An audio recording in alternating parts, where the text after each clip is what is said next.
Samantala, matapos pong bahain, dinagsa ang Divisoria sa Maynila ng mga nagla-last minute shopping para sa school supplies. Yan ang unang balita ni EJ Gomez. Isa! Pesto! Isa! Dalawa!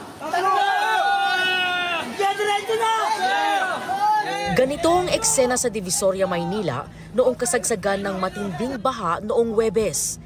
Pinagtutulungang hilahin ang isang van mula sa binahang parking lot ng mall. Lubog din sa baha ang basement ng isa pang mall. Nadali ang mga tindahan ng gown, school supplies at mga gamit sa bahay. Sa mga tindahan sa labas, partikular sa Roman Street, maraming paninda raw ang nabasa at di na napakinabangan gaya ng ilang school supplies na paninda ni Fe. Kasi hindi namin na-expect na aabutin kami kasi mataas po dun eh. Kumbaga mga kulang tuhod. As in wala na po talaga. Muling utang ulit para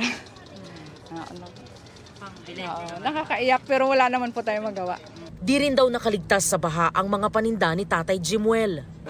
Isang box, mga 5 dosenang medyas sa mga cycling. Okay na, napatuyo na namin.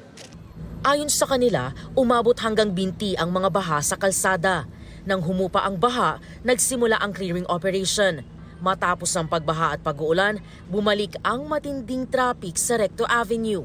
Patunay na balik komersyo na sa Divisoria. Labas-pasok ang mga mamimili sa mga mall. Marami-rami ring nag-last minute shopping para sa pasukan. Nabili lang po kami ng mga school supplies kasi magpapasokan na. Taga Bacoor po kami, binahaw po kami. Ngayon lang po kami may time mamili ng school supplies. Mas mura po kasi dito.